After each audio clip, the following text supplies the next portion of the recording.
Good evening and welcome to the news at 10. His Majesty King Abdullah will visit Turkey on Wednesday upon an invitation from Turkish President Tayyip Erdogan. During the visit, His Majesty will hold talks with the Turkish President on bilateral relations and the latest developments in the region.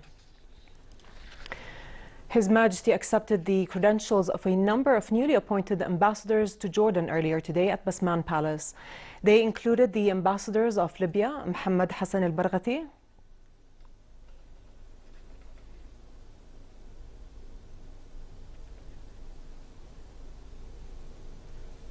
Ambassador to Afghanistan, Abdullah Habibi. From Nigeria, Haruna Ngogo. Tunisia, Khalid al-Suhaili. Malaysia, Datuk Jilid bin Kuminding. Lebanon, Tracy Sham'on. And Japan, Hidanao Yanagi. Attending the ceremony were Royal Hashemite Court Chief Faiz al-Tarawne and Minister of Foreign and Expatriates Affairs Ayman al-Safadi.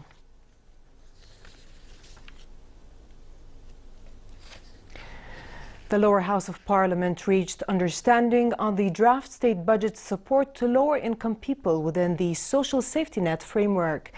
Lower House Speaker Atif al-Tarawne said MPs reached various understandings on what he described as a national concern, including authorizing the lower house's finance committee to establish a mechanism for distributing 171 million dinars that have been allocated within the social safety net to beneficiaries, continuing exemptions to apartments, fees of apartments under 150 square meters during the next phase, granting national aid fund beneficiaries 2 JDs per month instead of winter kerosene subsidy, and exempting consumers of 160 kilowatts of electricity or less of the 4 fils price hike. Minister of Foreign and Expatriates Affairs Ayman al-Safadi continued consultations with his Arab and foreign counterparts over a possible U.S. recognition of Jerusalem as Israel's capital.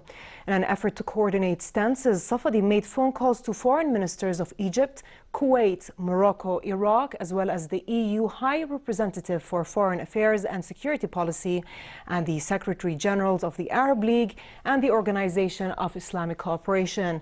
Safadi also continued his intensive contacts with Palestine Liberation Organization's Secretary General Saeb Ariqat and Palestinian Foreign Minister Riyad al-Malki. Last night, Safadi urged the United States to preserve the historical and legal status of the Holy City and the need to refrain from taking any measures or actions aimed at altering Jerusalem's status quo during a phone call with U.S. Secretary of State Rex Tillerson. Meanwhile, the Foreign Ministry today said it will call for 2 emergency meetings of the Arab League's Ministerial Council and the Organization of Islamic Cooperation's foreign ministers if the U.S. recognizes Jerusalem as Israel's capital.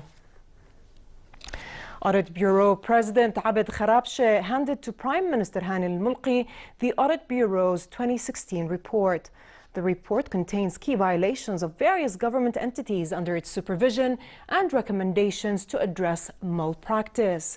It also includes the final account audit of the state and independent government units, as well as debt analysis and economic indicators.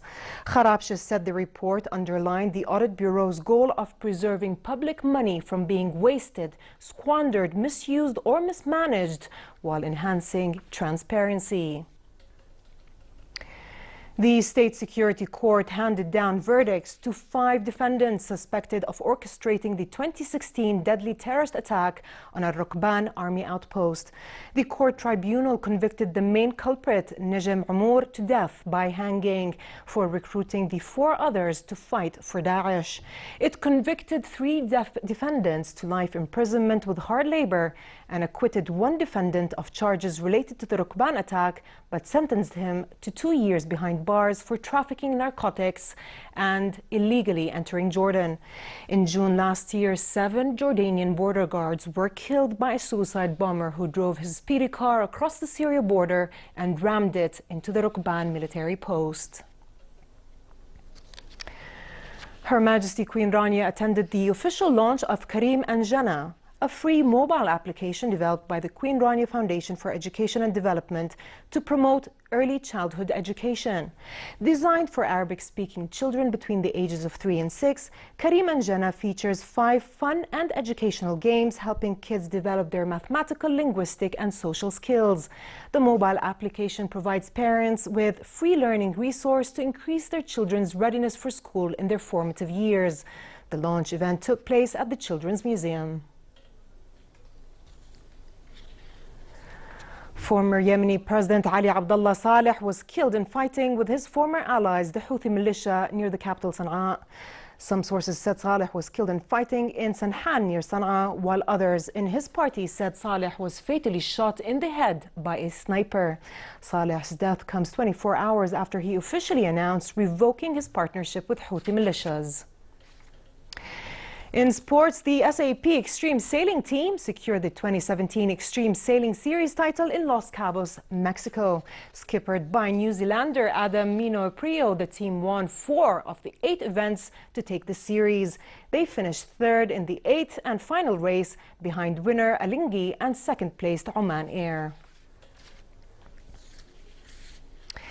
And finally, a look at the weather forecast. It will continue to be cold tonight, while tomorrow temperatures slightly drop to reach a high of 20 degrees Celsius in Amman and a low of 8. In the Gulf of Aqaba, it will be relatively warm tomorrow with a high of 28 degrees and a low of 16, with light to brisk winds and slightly choppy seas.